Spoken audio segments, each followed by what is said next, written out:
ही करता हो कि ये चीज़ ऐसी क्यों है।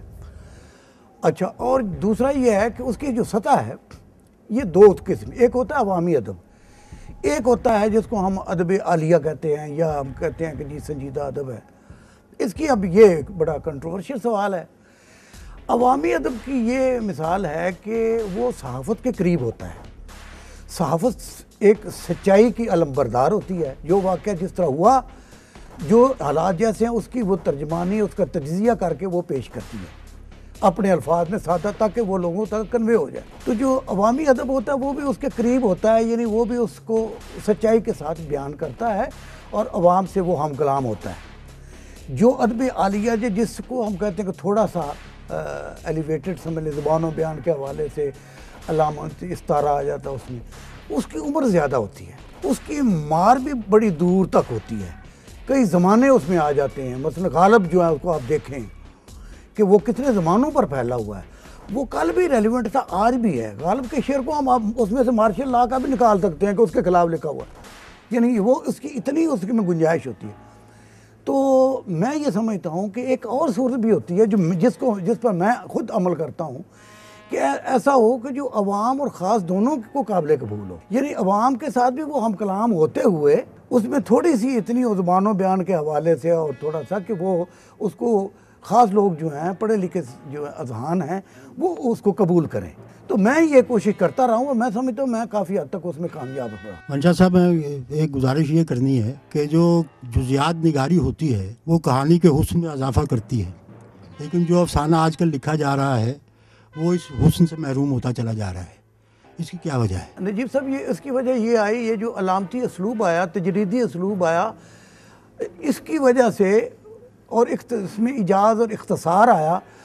अच्छा, एक बात। दूसरी बात जो है, सच्ची बात यह है कि अदीब जो है उसका मुताला ज़िंदगी का थोड़ा सा शहरी अदीब का ख़ास तौर पर कुछ महदूद सा हो गया। वो लोगों को, चीज़ों को उस तरह डिटेल में जाके वो देखता नहीं है, और पढ़ने वाले के पास भी इतनी फुर्सत नहीं है कि वो लंबी चीज़ पढ़ना नहीं चाहता, वो जल्दी जल्दी उसको पढ़ना चाहता है। ये सारा कि जो गुलाम अब्बास जिस तरह लिखता है अफसाने को, जिस तरह नदीम कासमी लिखता है, जिस तरह एक एक जुज़ियात, एक एक चीज़ जो है किरदार की, अच्छा वो बैठ से जाते हैं, पढ़ने वाले के दिमाग में वो चीज़ बैठ सी जाती है, हमेशा उसकी याददाश्त का हिस्सा बनती जाती है। तो ये शिकायत हमें महसूस होती है। ख़ास तौर पर ये जो अलामती अफसाने वो छलांग लगाते हैं, वो ये समझते हैं शायद कि जी डिटेल बताने। अच्छा, इसका एक रद्द अमल है ये उस बात का, जब ये तफसील निगारी और जुज़ियात निगारी बहुत ज़्यादा हो गई थी, और इतनी ज़्यादा हो गई थी कि 4 सफ़े का अफसाना 14 सफ़े 18 सफ़े पर फैल गया था। उसका रद्द अमल ये हुआ है। अब ये फिर आहिस्ता होता है, फिर मेरा ख्याल है लोग इसकी तरफ फिर आ जाएंगे। अच्छा यासर, नावल नगारी के हवाले से मैं ये पूछना चाहूँगा कि आपके नज़दीक सबसे अच्छा नावल निगार कौन है और सबसे बड़ा कौन है? और दूसरी बात ये कि जो अदब के हवाले से अदबी हलकों में जो ग्रोह बंदी हुई हुई है, उस ग्रोह बंदी से अदब को नुकसान हुआ है या फ़ायदा हुआ है? अच्छा, नावल के हवाले से तो कुर्रतुल ऐन हैदर उसमें किसी को कोई इख्तलाफ है ही नहीं।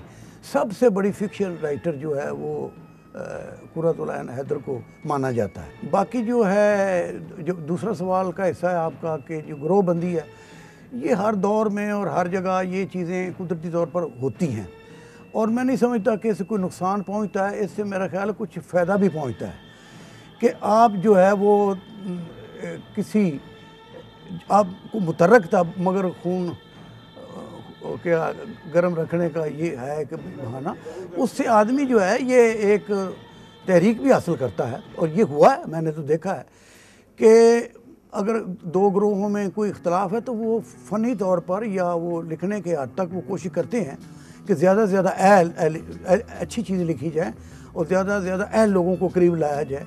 तो मैं नहीं समझता कि ओवरऑल को ये होती हैं चीज़ें, ये तो कोई ऐसी। मंशा जी, मैंने एक सवाल आपसे ज़ाती दिलचस्पी के लिए किया था, अब मैं एक अवामी दिलचस्पी का सवाल करना चाहता हूँ। क्या आप हमें अपनी नसर का किसी अफसाने का कोई टुकड़ा सुनाएंगे ताकि हमें पता चल सके कि वो शायरी जो खो गई थी वो हम तक दोबारा किस तरह पहुँची?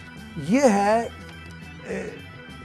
चीन को जाते हुए सुबह के वक्त किरदार जो है वो सुबह जब कैसे उसकी तलू होती है, तो उसमें लिखा कि आधी से ज़्यादा रात बीत चुकी थी और हर पल सुकड़ती जा रही थी, क्योंकि वो उजाले की सिमत सफ़र कर रहे थे। बड़े जहाज़ की टीवी स्क्रीन पर एक छोटा जहाज़ ہمالیہ کی برفانی چوٹیوں پر پرواز کرتا لمحہ بے لمحہ سحر کے قریب ہوتا جا رہا تھا، مگر ابھی گھپ اندھیرا تھا۔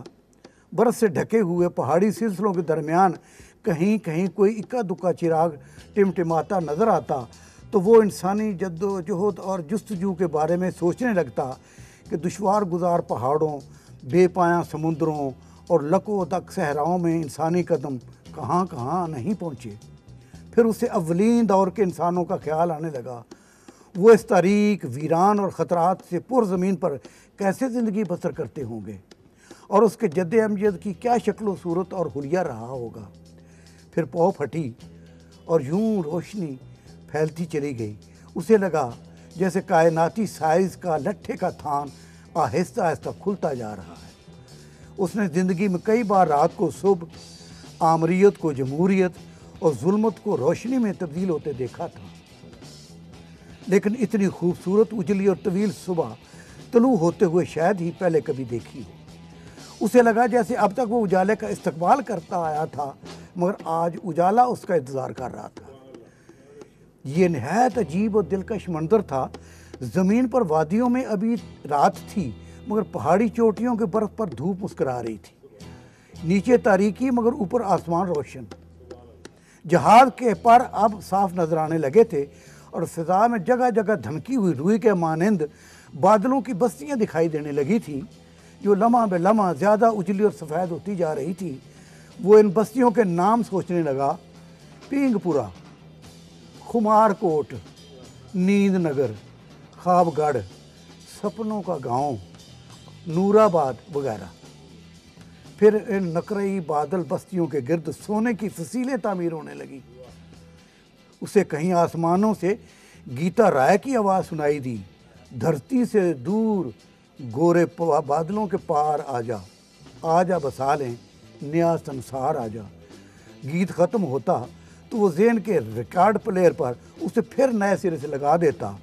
یوں ہی کئی ہزار میلوں تک وہ متواتر ایک ہی گیت بار بار سنتا رہا۔ چاہ در چاہ افسانہ۔